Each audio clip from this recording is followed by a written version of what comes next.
नमस्कार, बहुत स्वागत है आपका डिबेट लाइव बड़ी बहस मध्य प्रदेश में। मैं हूं आपके साथ अमित शर्मा।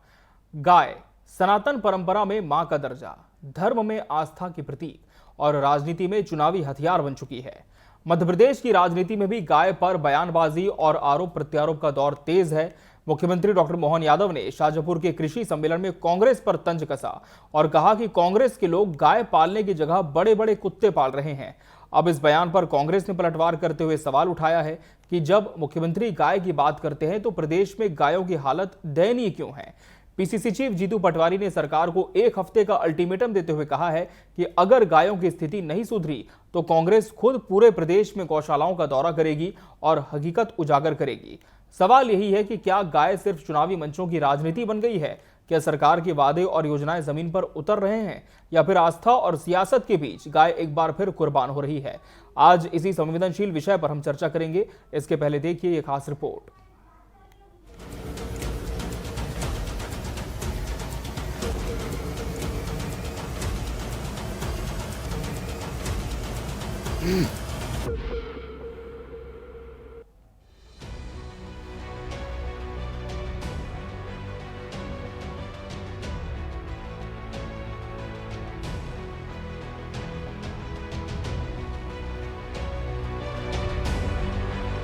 अब इस बयान पर पीसीसी चीफ जीतू पटवारी ने पलटवार करते हुए सरकार को चुनौती दी है।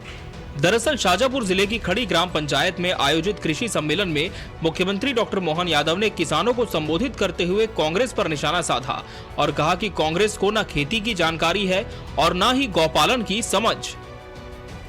ये कांग्रेस के लोग, उनको मालूम नहीं है कि सोयाबीन जमीन के अंदर लगे कि ऊपर लगे, या अपनी सरकार है। ये कि हम आंदोलन करेंगे ना, तो आंदोलन क्या करोगे? तुमने कभी जीवन में आंदोलन ही नहीं करे। आंदोलन तो हमने करे थे। क्या करो? ये गाय आपको रखना, ये गाय माता को रखना, ये अपनी सरकार। लोग कुत्ते पाले कांग्रेस के नेता, उनके घर में क्या है? कुत्ते। अपन तो गाय पालने वाले है कि नहीं? क्या पालना चाहिए बताओ? 33 करोड़ देवी देवता का वास जहाँ हो, वो गाय माता को छोड़ के कांग्रेस के लोग घर घर बड़े बड़े कुत्ते पाल रहे। अब उनको उनकी कुत्ते मुबारक, अपन तो गाय माता वाले। मुख्यमंत्री के इस बयान पर पीसीसी चीफ जीतू पटवारी ने पलटवार किया। उन्होंने सरकार से सवाल किया कि जब वे गाय की बात करते हैं तो प्रदेश में गायों की हालत क्यों बदतर है। पटवारी ने सरकार को चेतावनी दी कि यदि एक सप्ताह में हालात नहीं सुधरे तो कांग्रेस खुद गौशालाओं का दौरा करेगी और सच्चाई सामने लाएगी। जो गौशालाएं हैं, मैं आपसे पहले आग्रह कर रहा हूं मुख्यमंत्री जी से कि आप उनको सही करवा दो। आपको 10 दिन, एक हफ्ता है। उसके बाद मैं खुद गाय गौशालाओं के औचक निरीक्षण पे जाऊंगा, वीडियो बनाऊंगा और आपको भेजूंगा। पूरी कांग्रेस पार्टी जितनी गौशालाएं हैं और जहां अराजकता है, जो आपके पाप जहां फूट रहे हैं, सरकार के पाप फूट रहे हैं, उनको प्रदेश के सामने लेके आएंगे। मुझे अच्छा लगा कि मुख्यमंत्री ने कहा कि मैं गायों की रक्षा करना हमारी जिम्मेवारी है। अब गायों की स्थिति बताना हमारी जिम्मेवारी है। ये विवाद उस समय और अहम हो जाता है जब सरकार खुद पशुपालन और गौपालन को अपनी प्राथमिकता बता रही है। गांव-गांव में पशुपालन को समृद्धि और खुशहाली का माध्यम बताया जा रहा है। मध्य प्रदेश सरकार का दावा है कि राज्य को देश का डेयरी कैपिटल बनाया जाएगा। ये पूरा हमारा पिछड़ा हुआ शाजापुर जिला थोड़ा सा अब आगर सुधरा है, पर आगर भी ये पूरा हमारे क्षेत्र के अंदर एक एक अपने खेत के अंदर सिंचाई की सुविधा, हर एक गरीब के जीवन में बदलाव लाएं। अभी तो अपन ने अपने गाय भैंस, पहले तो गाय का दूध नहीं खरीदते थे क्या? लेकिन अब अपन ने योजना बनाई, कामधेनु योजना। अपने घर में गाय भैंस जो भी रखो तो उसका दूध आमतौर पे फसल तो 3 महीने बाद आती है, लेकिन रोज नगद काय से होता है? दूध से होता है कि नहीं होता है? तो आप गाय रखो, गाय के आधार पे दूध अच्छे से अच्छा करो। गाय का ही दूध भले ही पतला हो, सब खरीदेगी सरकार पक्का। कोई किसान को परेशान नहीं होने देंगे, इस दिशा में बढ़े। सरकार का कहना है कि डॉक्टर भीमराव अंबेडकर कामधेनु योजना के अंतर्गत पशुपालकों को 25 दुधारू पशुओं की इकाई दी जा रही है। गौशालाओं को स्वावलंबी बनाने और गौपालकों से दूध सम्मान पूर्वक उचित मूल्य पर खरीदने का निर्णय लिया गया है। लेकिन दूसरी तरफ विपक्ष सवाल उठा रहा है कि हकीकत योजनाओं से उलट है। जहां जहां गौशालाएं बनी हैं, वहां गायें कुपोषण और भूख से तड़प रही हैं, सड़क पर हादसों का शिकार हो रही हैं और अनुदान के बावजूद उनकी स्थिति में सुधार क्यों नहीं दिख रहा। Bureau report, TV 24 news.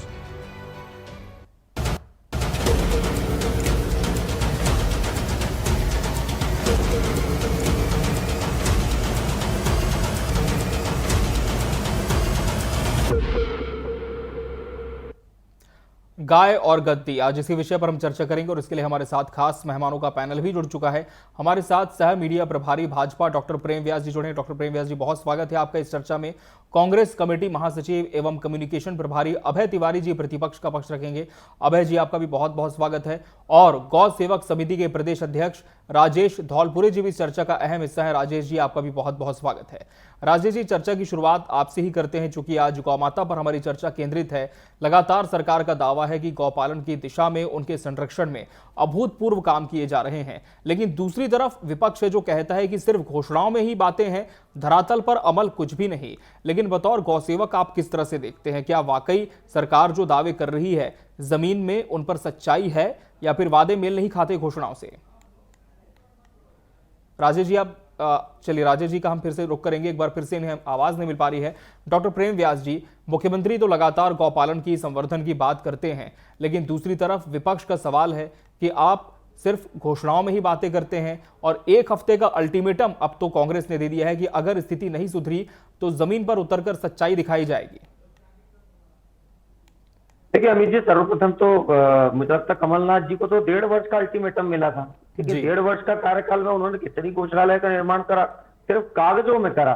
उसके बाद भारतीय जनता पार्टी ने तो बजट को 3 गुना करा, और 3 गुना करने के बाद हम गौ संरक्षण को लेकर और गौ संरक्षण को हम सांस्कृतिक विरासत के रूप में ले रहे, और सांस्कृतिक विरासत के रूप में लेने के पश्चात आज जीतू पटवारी जी बता दे, मैं दावे से कह रहा हूँ कि कितनी गौशाला है मध्य प्रदेश में पंजीकृत है वो बता नहीं पाएंगे। मध्य प्रदेश में लगभग 1,87,00,000 गौवंश है, 2190 पंजीकृत गौशाला है, जिसमें लगभग 627 अशासकीय संस्थाओं द्वारा संचालित है, और 1563 जो है वो मुख्यमंत्री गौ सेवा योजना के अंतर्गत संचालित है।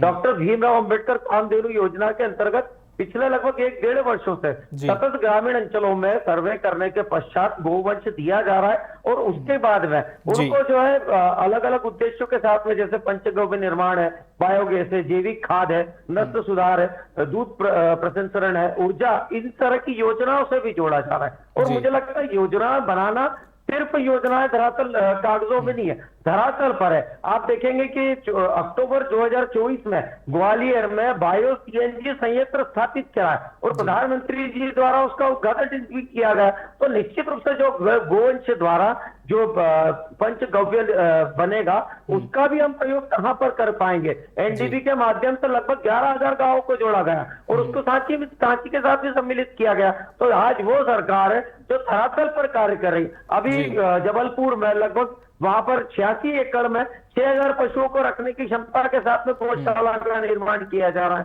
तो हम सिर्फ कागजी बातें नहीं कर रहे हैं, धरातल पर जो कार्य किया जा रहा है उसको लेकर मुख्यमंत्री जी इंगित कर रहे हैं, और अत्याधुनिक गौशालाएं हो उसका निरीक्षण किया जा रहा है, अनुदान को बढ़ाया जा रहा है। तो निश्चित रूप से मुझे लगता है कि जिस तरह की योजनाओं का क्रियान्वयन मध्य प्रदेश में हो रहा है, इससे किसानों को तो लाभ होगा ही, गोवंश संवर्धन की दिशा में जो प्रदेश में सरकार कार्य कर रही है, निश्चित रूप से उसमें भी लाभ मिलेगा।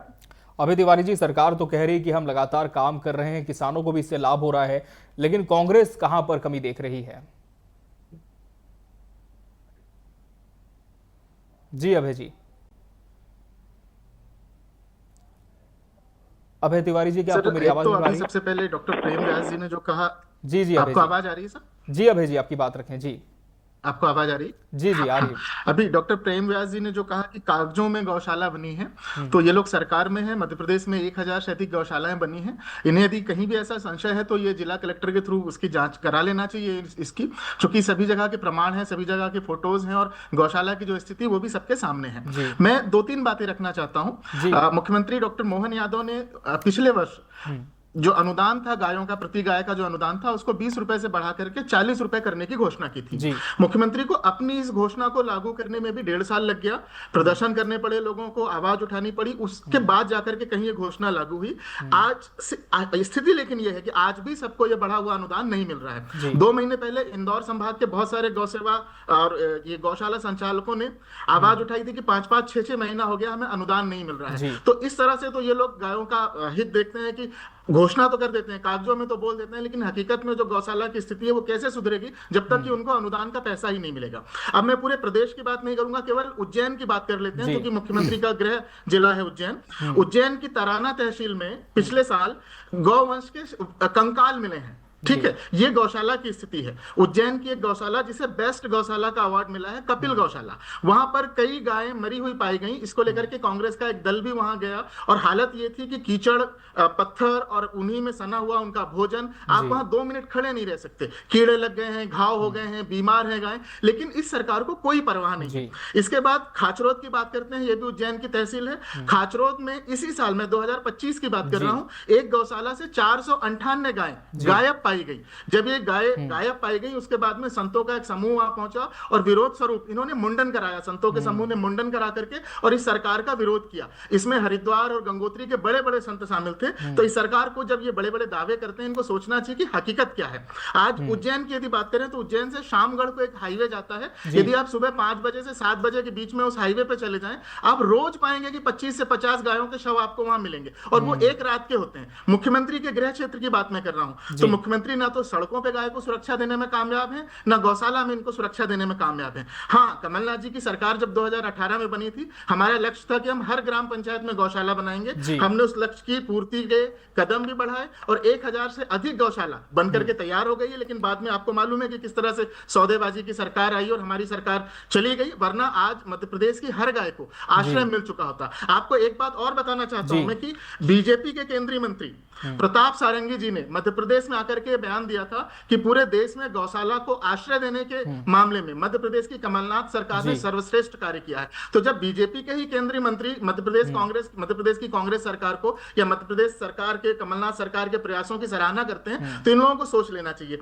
रही बात जहां तक मुख्यमंत्री जी का बयान, तो मुझे नहीं लगता कि गाय पालना और कुत्ते पालने की तुलना भी करनी चाहिए थी। मुख्यमंत्री जी के मन में ऐसा एक विचार भी आता है कि गाय पालने और कुत्ते पालने की तुलना की जा सकती है, तो एक घृणित विचार है, घृणित बयान है और इसकी जितनी निंदा की जाए कम है। कुत्ता पालना अपने आप में एक विषय है, गाय पालना अपने आप में एक विषय है। गाय की तुलना इस तरह से करना मुझे आज बहुत गंदा लगा और मुख्यमंत्री जी ने इस तरह से कोशिश की। उनका एक पद है, गरिमा है, उस गरिमा का उन्हें ख्याल रखना चाहिए। मुख्यमंत्री की जो गरिमा होती है, यदि वो इस तरह के उल जलूल बयानों से धूमिल होती है, तो हमारा प्रदेश कहीं ना कहीं शर्मिंदा। बिल्कुल, कहीं ना कहीं इस बयान के बाद ही इस पर चर्चा शुरू हुई थी। और राजेश धौलपुरी जी का मैं रुख करूंगा। राजेश जी, क्या आपको मेरी आवाज मिल पा रही है? राजेश धौलपुरी जी, क्या आप मुझे सुन पा रहे हैं? राजेश जी, क्या सुन पा रहे हैं आप मुझे स्टूडियो से? चलिए, इनसे फिर से जुड़ने की कोशिश करेंगे। डॉक्टर प्रेम व्यास जी, 3 अहम बातें जो कांग्रेस ने उठाई है कि घोषणाएं तो हो जाती हैं, लेकिन लागू करने में, अमल करने में बहुत वक्त लगता है। दूसरी बात ये कि आज भी कुछ किसान, कुछ क्षेत्र में ऐसे लोग हैं जो कि अनुदान की घोषणा के बाद भी अनुदान मिलने से वंचित हैं। और तीसरी सबसे अहम बात कि गौशालाओं का हमने निर्माण किया, लेकिन सुरक्षा ना ही सड़कों पर है, ना गौशालाओं में है, गाय मारी जा रही है। देखिए अमित जी, लंपी वायरस के समय पर भी कांग्रेस के द्वारा इस प्रचार प्रसार किया गया था कि गाय जो है वो कुपोषण से मर रही है, लेकिन उस समय लंपी वायरस की चपेट में आने के कारण और उसके बाद भी स्वयंसेवी संस्थाओं और मुख्यमंत्री जी द्वारा स्वयं संज्ञान लेके इलाज कराया गया था। कांग्रेस पार्टी पूर्णतः निर्धारित थी। किसी भी गौशाला का उस समय का आकलन उठा के देख लीजिए, जब पूरा देश उस चपेट में आया हुआ था, कांग्रेस के नेता को राजनीति सूझ रही थी। दूसरा, हमने शाब्दिक मर्यादा की बात करी, तो शाब्दिक मर्यादा सेंथिल ने कहा है कि भारतीय जनता पार्टी डीएमके के नेता है, ऑन रिकॉर्ड बयान दिया था कि गोमूत्र राज्यों से जीतती है बीजेपी, तब कांग्रेस को आपत्ति नहीं हुई। अखिलेश जी इनके नेता है, उनको जो है गौशाला से बदबू आती है, तब कांग्रेस को आपत्ति नहीं हुई। इनके कार्यकारी अध्यक्ष राहुल जी की जब यात्रा निकल रही थी, तब सड़क पर उन्हें बीफ पार्टी करी थी, लेकिन कांग्रेस को उससे आपत्ति नहीं हुई थी, क्योंकि इनके नेता थे ना। तुम जो कही सब साचा, जस काछिए तो चाहिए ना था, आप जो करोगे वो सब सत्य होगा। अनुदान बढ़ाने के लिए आदरणीय आश्रमों के माध्यम से अपील की गई थी। बता दीजिए कमलनाथ जी ने बढ़ाया था कि अनुदान 40 रुपए अनुदान 20 रुपए हमने बढ़ाया और बजट को 3 गुना किया गया। आप किसी कार्य को सार्थकता तब प्रदान कर सकते हैं जब आप बजट में उस चीज का अनुमोदन करें। हमने बजट को 3 गुना किया है। हमने जो 24 अक्टूबर को बायो सीएनजी संयंत्र की स्थापना करी है। छत्तीसगढ़ में आप 243 करोड़ रुपए का जो है गोबर कांड घोटाला कर चुके हैं। आप ऐसे लोग जिनके यहाँ पे गोवंश था ही नहीं, उनको गोवंश का जो है पैसा दे चुके हैं। आप जो है गोबर का पैसा ऐसे परिवारों को छत्तीसगढ़ में दे चुके हैं कि जहां पर गोवंश ही नहीं थे। तो एक तरफ वो लोग हैं जो प्रदेश और देश में घोटाले करते हैं, जो अपने अशोभनीय भाषाओं के लिए जाने जाते हैं। दूसरी तरफ हम बता रहे हैं 2190 पंजीकृत गौशालाएं, अशासकीय शासकीय मिला के 1563 तो मुख्यमंत्री जी द्वारा संज्ञान में ली जा रही है। अत्याधुनिक गौशालाओं का निर्माण किया जा रहा है। जबलपुर में जो है सबसे बड़ी गौशाला बन रही है और हम तय कर रहे हैं कि 11,000 गांवों को डीएनबी और साक्षी के माध्यम से जोड़ दें, ताकि जो दूध का निर्माण हो रहा है, जो दूध है पंचगव्य है, उसका भी हम व्यापक स्तर पर प्रयोग कर पाए और उसके साथ में अनुदान भी दिया जा रहा है। इसके पूर्व में अति पिछड़ा जनजातियों को गोवंश दिया गया था और उसके माध्यम से उनमें सार्थकता प्रदान की गई थी। डॉक्टर भीमराव अंबेडकर कामधेनु योजना के माध्यम से 30% की सब्सिडी दी जा रही है। उसके पूर्व मुख्यमंत्री जी ने 25 एकड़ की बात करी थी। 6,000 गोवंश अगर रखते हैं तो निश्चित रूप से सरकार अपने स्तर पर यह प्रयास कर रही है कि हम संवर्धन की तरफ भी कार्य करें और जो किसानों की स्थिति सुधारना है उसकी तरफ भी कार्य करें। और मुझे लगता है कमलनाथ जी के समय जो भी कार्य किए गए थे वो कागजी में इसीलिए कह रहा हूं क्योंकि उज्जैन के आगे राजस्थान की एक जो समिति के माध्यम से उन्होंने तय किया था कि यहाँ पर निर्माण कार्य होगा, लेकिन ना तो वो समिति आई, ना निर्माण कार्य हुए, ना बजट को बढ़ाया गया, ना जो अनुदान को बढ़ाया गया, सिर्फ घोषणाएं की गई। 1.5 वर्ष का जो समय मिला था उस तक घोषणाएं की गई और हम लगभग 20 वर्षों से प्रदेश में जो आपके समय पर तो जो है आवारा पशु कहा जाता था, हमने कहा कि नहीं, उन्हें निराश्रित पशु कहा जाएगा और निराश्रित पशुओं के लिए योजना बना के उन योजनाओं के अनुसार मुझे लगता है प्रदेश में कार्य हो रहा है। आज किसानों के हित की भी कार्य हो रहा है और पशुधन को संरक्षित करने का भी कार्य हो रहा है। ठीक है, राजेश जी का रुक कर लेंगे। राजेश जी, क्या वाकई सरकार जिस तरह के दावे कर रही है जमीन पर उतना ही काम उन पर हो पा रहा है? जी हाँ सर, बोलिए बोलिए। राजेश जी, सरकार जिस तरह की घोषणाएं कर रही है, दावे कर रही है, कि जमीन पर आप देखते हैं कि उतना काम हो रहा है? नहीं, सरकार माननीय मुख्यमंत्री जी का है जी, उसको लेकर वो बात ठीक है, परंतु क्या है जी कि जमीन स्तर पर कार्य नहीं हो पा रहा है। सिर्फ हम बड़ी बड़ी मीटिंगें या बड़ा बड़ा इवेंट करते हैं और मंत्रालय में देखकर हम बड़ी बड़ी मीटिंगें करते हैं और हमको ये करना है, परंतु वह नीचे जमीन स्तर तक नहीं हो पा रहा है। हम अगर गायों की दशाओं को देखते हैं तो आज भी जमीन पर और आए दिन रास्तों में दुर्घटनाएं होती रहती है और उसके ना तो उनका प्राथमिक उपचार हो पाता है। यह सबसे बड़ी विडंबना है। तो मैं तो आपके माध्यम से और मीडिया के माध्यम से और शायद सरकार का प्रतिनिधित्व करने जिस पार्टी से हमारे साथ बैठे हैं आदरणीय व्यास जी, उनको भी मैं अवगत करना चाहता हूं कि माननीय मुख्यमंत्री जी और हमारे मंत्री जी, इनको जिम्मेदारी समझना चाहिए कि पशुपालन विभाग द्वारा प्रशिक्षित इनकी सबसे जिम्मेदारी है कि हमें गायों की दशा सुधारने के लिए जिस गौशाला है तो हम वहाँ ले जा रहे हैं उसकी स्थिति, उनका रखरखाव एवं उनके उपचार की व्यवस्था की सुनिश्चित करनी चाहिए। उसके लिए हमें पंचायत स्तर पर तैनात जो पशुपालन विभाग द्वारा प्रशिक्षित गौ सेवक है जो उनको एक उपचार की सुविधा दे सकता है। हमने मान लिया जाए कि गाय को लाके वहां छोड़ दिया, ना तो उनका देखरेख हो रही है और ना ही उन्हें उपचार सुविधा मिल रही है। तो ये हमारा कहना है आपके माध्यम से कि सरकार को अन्य खर्च ना करते हुए गौ सेवकों को ही वहाँ पे नियुक्त करना चाहिए, जिससे गौशाला आत्मनिर्भर बने। जब वहाँ प्रशिक्षित और ट्रेन रहेंगे तभी तो हम गौशालाओं को आत्मनिर्भर बना पाएंगे। ये मेरा निवेदन है। बिल्कुल राजेश जी, और जिस तरह से आप कह रहे हैं कि सिर्फ घोषणाएं हो रहे हैं, इवेंट हो रही है, लेकिन जमीन पर कहीं पर भी ये कारगर नहीं दिखती हैं, लेकिन इसके पीछे वजह क्या आप मानते हैं? क्योंकि सरकार की मंशा तो बहुत मजबूती से है, दावा भी है सरकार का कि हम तो गौ संरक्षण की दिशा में काम कर रहे हैं, लेकिन पर असर में हम पीछे क्यों छूट जा रहे हैं? क्यों इसका क्रियान्वयन नहीं हो पा रहा? क्या बड़ी वजह इसके पीछे आप देखते हैं? बड़ी वजह यह है सर जी। कि नीचे जमीन स्तर तक तो कोई पहुंच ही नहीं पाते हैं। अच्छा। आज हम गौ सेवक देखी जाए, आज अगर हमें कुछ सरकार द्वारा नियमित मानदेय मिलेगा तो हम उसमें दिलचस्पी आवाज नहीं आ रही से और है आगे रह के काम जी। करेंगे। हम जी, लोगों को किसी प्रकार की ना तो शासन से ना विभाग से किसी प्रकार की कोई सुविधा नहीं मिलती है। हम लोगों पे शासन करोड़ों रुपए खर्चा करते, हमको प्रशिक्षण करती है, हमारी भावना हमको ट्रेन करती है, परंतु हमका उपयोग सरकार सही तरीके से नहीं ले पा रही है। जिस प्रदेश हम अन्य प्रदेश को देखा जाए, जैसे मान लीजिए जी। छत्तीसगढ़ में गौ सेवकों की अहमियत को देखा है और उन्होंने प्रत्येक गौशालाओं में गौ सेवकों को ट्रेन किया है और वहाँ पे नियुक्ति दी है ताकि गौशालाओं का सही से देखभाल हो सके और गौशालाएं आत्मनिर्भर बन सके। इसी को लेकर उन्होंने करीब करीब 13,500 रुपये महीने का गौ सेवकों को प्रति माह का मानदेय नियुक्त किया है और मध्य प्रदेश सरकार ने आज तक किसी गौ सेवकों को मानदेय नियुक्त नहीं किया, ना तक कि इनको किसी प्रकार की सब्सिडी भी नहीं है। सरकार की तमाम योजनाओं का ये जमीन स्तर पर क्रियान्वयन करते हैं, दिन रात मेहनत करते हैं और पशुओं की और गाय माताओं की सेवाएं करते हैं, पर इनका प्रतिशत आज भी इनको प्रतिफल नहीं मिल रहा है। ये दोनों योजनाएं मध्य प्रदेश और छत्तीसगढ़ में योजना गौ सेवकों की दोनों साथ में चालू हुई थी पूर्व की सरकार द्वारा सन 1997 से चलती आ रही है योजना, परंतु मध्य प्रदेश सरकार इस पर ध्यान नहीं दे रही है, सिर्फ बड़े बड़े वादे कर रही है और जमीन स्तर पर कोई काम नहीं करते हैं। ठीक है, बड़े वादे जमीन स्तर पर कोई काम नहीं। लेकिन अभय तिवारी जी क्या राजेश जी की बात से सहमति रखते हैं कि गौ सेवकों को मानदेय नहीं मिल रहा, उनका सम्मान नहीं हो रहा और गौ सेवा से उन्हें जोड़ा नहीं जा रहा जमीनी स्तर पर, इसी वजह से प्रदेश में गायों की स्थिति है? मैं इस पे इत्तेफाक रखता हूं कि सरकार को गौ सेवकों की सुरक्षा का पूरा ध्यान रखना चाहिए, उन्हें मानदेय देना चाहिए और खासतौर पे जैसा पड़ोसी राज्य छत्तीसगढ़ में हो रहा है, यदि उसी मॉडल को अपना लें तो कम से कम एक तुलना जिस तरह से अभी राजेश धौलपुरे जी ने की है तो वो इनके सामने आ जाएगी। मैं एक बात और कहना चाह रहा हूँ, ये जो बड़ी बड़ी बातें कर रहे हैं कि हमने 20 रुपए से 40 रुपए किया, आपको मालूम होगा 2004 से लगभग लगातार बीजेपी की सरकार है, तो जब ये कहते हैं कि हमने 6 महीने पहले इसको 40 रुपए कर दिया तो साथ साथ ये भी बताते हैं कि 22.5 साल तक हम लोगों ने गायों को भूखा रखा। ये शर्म की बात है और आपको जानकर हैरानी होगी कि ये जो 40 रुपए और 20 रुपए की बात कर रहे हैं, कमलनाथ सरकार बनने के पहले तक ये 4 रुपए 20 पैसे था केवल। ये 4 रुपए 20 पैसे में गाय का पेट भरना चाहते थे, आज 20 से 40 कर दिया 6 महीने पहले, तो 22.5 साल का हिसाब कौन देगा? 22.5 साल यदि आपने गायों को चारा नहीं दिया, भूसा नहीं दिया, गाय बीमार हो गई, आपने कहा लंपी वायरस हुआ तो हमने उनकी देख रेख की, हमने उनका इलाज कराया, तो किसकी जिम्मेदारी? तो सरकार की जिम्मेदारी थी ना। जब आप एक गौशाला का प्रोजेक्ट सैंक्शन करते हैं तो उनकी सुरक्षा, उनके इलाज, उनकी बीमारी, उनका भोजन,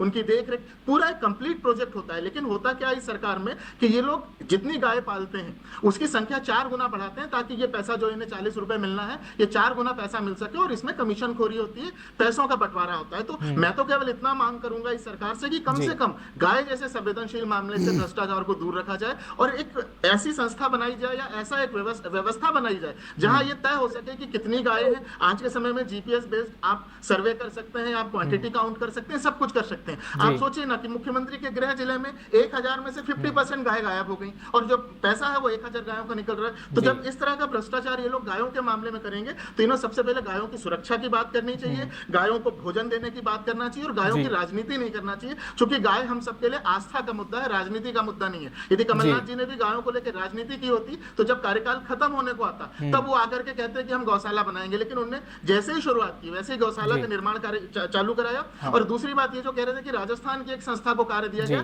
तो ये अपना ज्ञान दुरुस्त कर लें। ग्राम पंचायतें इसकी क्रियान्वयन इकाई थी, ग्राम पंचायतों ने निर्माण किया है और जो पैसा है वो जिला कलेक्टर के माध्यम से गया है। तो जब ये कहते हैं कि ये नहीं बना है, कागजों में बना, तो ये अपने 50 जिले के कलेक्टरों को भी चैलेंज करते हैं कि वो लोग झूठे हैं। तो मैं तो चाहूंगा कि इनको एक लेटर लिखना चाहिए अपने जिला कलेक्टरों को और वहां से जो वर्तमान स्थिति है वो सामने लाना चाहिए और इनको इस चीज के लिए क्षमा मांगनी चाहिए कि हम झूठे आंकड़े पेश कर रहे हैं। सरकार आपकी है, आंकड़े आपके पास में है, प्रमुख सचिव आपका है, आप एक दिन में आप सारे जिला कलेक्टरों को चिट्ठी लिख दीजिए और कल जवाब ले लेते हैं। डॉक्टर प्रेमव्यास जी जवाब दीजिए, क्या इस विषय में भी किसी तरह का मिसमैनेजमेंट है, कमीशन खोरी और भ्रष्टाचार का खेल है? डॉक्टर प्रेमव्यास जी। बिल्कुल अमित जी, मैंने तो बताया कि 2190 पंजीकृत गौशाला है, ये कह रहा है कि हम झूठ बोल रहे हैं। अरे मैं तो बता रहा हूँ भैया, 2190 पंजीकृत गौशाला है, जिसमें 627 की है, 1563 जो मुख्यमंत्री जी द्वारा संचालित की जा रही है अनुदान देकर या विभिन्न संस्थाओं के द्वारा। तो पहला आप अपना ज्ञान दुरुस्त कर लें, दूसरा आपने कहा गोवंश की प्रेमव्यास जी, उनका आशय यह है कि संख्या तो है लेकिन वहां अंदर में स्थिति क्या है? मध्य प्रदेश में है। प्रेमव्यास जी, उनका सवाल यह है कि गौशालाएं तो हैं, आपने बता दिया, लेकिन अंदर में स्थिति क्या है? क्या अंदर में जो स्थिति है वो बहुत बेहतर है गौ माता के संरक्षण के लिए, संवर्धन के लिए? ये आपकी योग्यता थोड़ी हो गई। नहीं, अब तो अमित जी इसीलिए प्रयास ये किया जा रहा है कि अत्याधुनिक गौशालाओं का निर्माण किया जा रहा है, जिसमें निरीक्षण और अनुदान की जो है निरीक्षण के पश्चात किया जा रहा है। गोचर भूमि जो आदरणीय कमलनाथ जी के समय भी कई सारे बिल्डर्स ने हत्या ली थी, उसको भी मुक्त कराया गया। तो एक वो सरकार, इसलिए मैंने कहा कि अगर डॉक्टर भीमराव अंबेडकर कामधेनु योजना को हम धरातल पर लाते हैं तो पिछले बार का आंकड़ा 700 परिवारों को गाय दी गई और उसके बाद नए 600 परिवारों को और जोड़ा गया। तो जो आंकड़े में दे रहा हूँ वो धरातल पर है और मुझे लगता है आदरणीय अभय जी उसको चेक कर ले। मैंने 2190 गौशालाओं की बात करी और जो भारतीय जनता पार्टी के शासन में पूर्ण हुई है, उसके बाद में 670 भी दरखास्त की है और कई सारे संगठनों के माध्यम से उसके पूर्व भी 2019 के पूर्व में भी कई सारे अशासकीय संगठन थे जो निरीक्षण के पश्चात जो इस तरह के अनुदान लेने और अनुदान के साथ में चलाने के कार्य कर रहे थे। तो गो वंश संवर्धन के लिए हमारी पार्टी प्रतिबद्ध है। और एक तरफ तो कहा ही जाता था ना, हमें जब गोवर राज्य कह रहे हैं, गोमूत्र राज्य कह रहे हैं, तो इनका उद्देश्य और हमारा उद्देश्य सही है। हमारा उद्देश्य है कि हम जो है गोवंश के संवर्धन के लिए कार्य कर रहे हैं। और सन 65 से आप देखेंगे करपात्री जी महाराज के नेतृत्व में जब हजारों गाय और संत गई थी, तब इंदिरा जी की सरकार ने उन गोवंशों को जो है निर्मम हत्या कर दी गई थी। तो ये सरकार कब से कांग्रेस की सरकार गोवंश के खिलाफ कार्य कर रही है। छत्तीसगढ़ का मैंने आपको उदाहरण दिया कि वहां पर जो है वो घोटाला कर लेते हैं गोबर के नाम पर। उसके बाद में सेंथिल जी जिस तरह से कहते हैं, उसके बाद में जो है अखिलेश जी गायों के संरक्षण और संवर्धन पर एक बार फिर से बहस युद्ध स्तर पर चल चुकी है। सरकार का दावा है कि हमने बहुत बेहतर प्रयास किए हैं, लेकिन विपक्ष के भी आरोप अपनी जगह पर बने हुए हैं। बहरहाल समय हमारे पास इतना ही था इस चर्चा के लिए। आप सभी मेहमानों का बहुत बहुत धन्यवाद हमसे इस चर्चा में जुड़ने के लिए और इसका हिस्सा बनने के लिए। इसी के साथ बड़ी बहस डिबेट लाइव मध्य प्रदेश में आज के लिए फिलहाल इतना ही। मुझे और पूरी टीम को दीजिए इजाजत। नमस्कार।